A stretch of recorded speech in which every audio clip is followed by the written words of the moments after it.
Yeah, I'll go in reverse order because the Scottish Green one is quite an easy question to answer. Anyone who's been reading closely this will notice that I'm the leader of the Green Party of England and Wales. That'll probably give you a clue. The Scottish Greens are a separate party.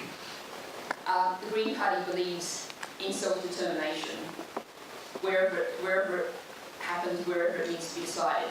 So I don't actually have a position on Scottish independence beyond that it's up to the Scots to decide.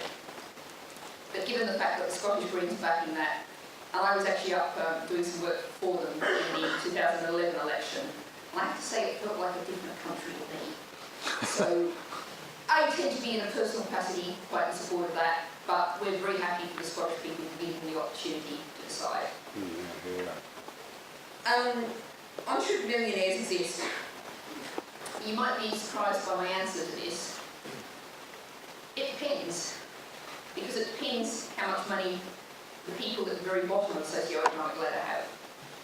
What matters is the balance. Now I know that here at York University and universities around the country, Young Greens have a big, what's known as the 10-to-1 campaign, which is to see that the person at the top of the university, the highest paid person, isn't paid more than 10 times the lowest paid person.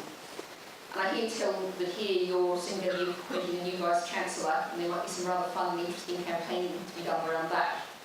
But I'd say the same thing in terms of wealth. And we have to look at this not just in terms of Britain, but globally. So it depends what millionaire means. The fact is we all have to consume less, but if you can be a millionaire, be consuming very little, and no one around you is much lower than you, then that's fine. Third right.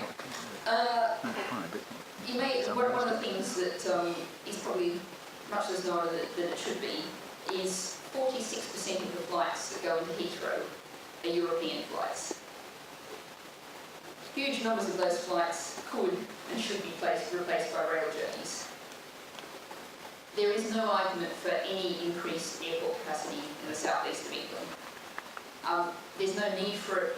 It makes no economic sense, and there's also a huge human cost of all of those air traffic movements of people underneath the flight path, wherever the flight path is. There's often claims put around that we've got to have flights off to China and South America and all of that. Well, there's plenty of slots there for those 46% of European flights that could be taken up if we do indeed need flights to those further off places. But the fact is, if you look at some figures, more than half of the FTSE 100 companies are actually flying much less than they were before. Some of them have signed up to schemes to do that, but some of them it's just because of the recession. But what they're saying is that actually we've found that flying really doesn't make much sense economically and business-wise anyway. Let's face it, these days flying is a pretty miserable thing to do. You're going to take a long trip out to the airport, get stuck in security for ages, hang around waiting for your flight. It's quite likely to be delayed. You'll land quite somewhere out of the city centre and have to trudge into the city centre. For train journeys of 4 or 5 hours, why not just catch the train? And what we've got to do is create a policy framework, and the frameworks that mean that you aren't left having to fly to Paris because that's really cheap and Eurostar is really dear. The answer is, as with so many things about green actions, we can all take individual actions that can make a difference. But that's not why I'm standing here today, that's not why the Green Party is campaigning. We want to change all of society so that the green thing to do is the simple, obvious and easy thing to do and the cheapest thing to do. And it's by changing the whole framework of society, how things operate, that we really make a difference. By all means do individual actions, but let's campaign